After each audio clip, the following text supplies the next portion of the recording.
con hay do đó đây tí nhìn trâu đây đại trống cũng chạy theo như bông khơi thế anh nữa thằng cô ở tôi chỉ bắt đi có tôi có lá chưa nó hắn lại ít gì tôi lấy cô ta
vô hai chành chỉ tao lâu à vô chừng mặt thế ha có lúc vào quay thăm lúc này lúc cái chỉ trong máy hay gì thế có sắp bỏ đây coi là thế nó vào quay to lúc thấy vậy rồi tao cái tao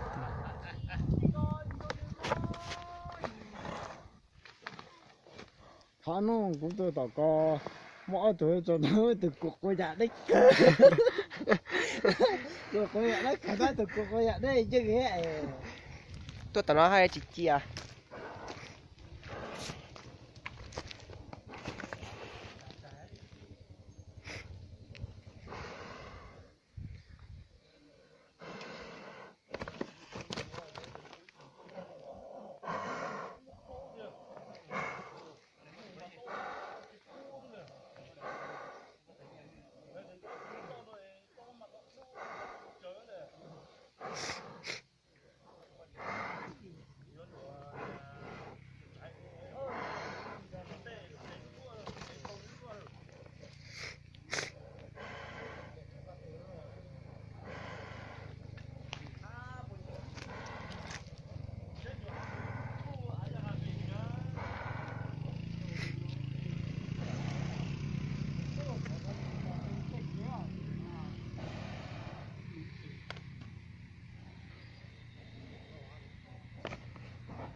Giờ món cái hả giờ?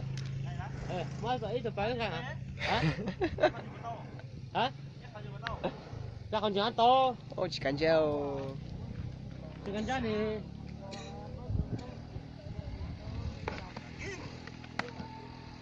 Sắp kia giờ.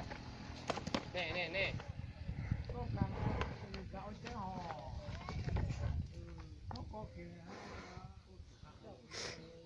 Cái cho không ngon. Đấy. Ok. Quá nhiều chạy to. Bằng cây nữa. Không bằng cây. Khó cho quần. Tôi sẽ tính. Ba điều này rồi.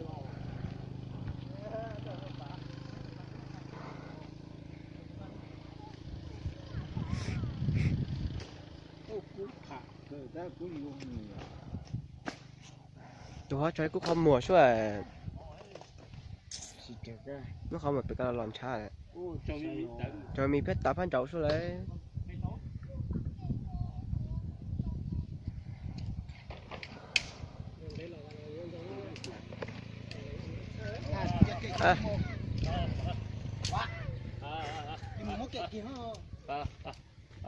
Ít thôi giờ.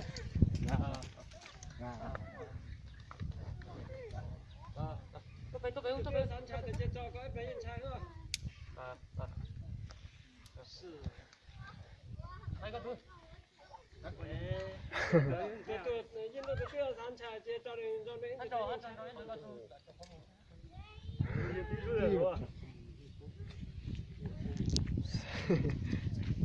Ô mà chị không.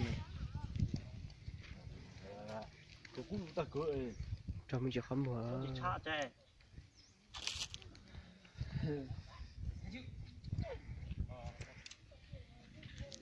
Tôi thấy tụi nó Cho vô nè, đưa vô. Cho cũng rối nhà chứ.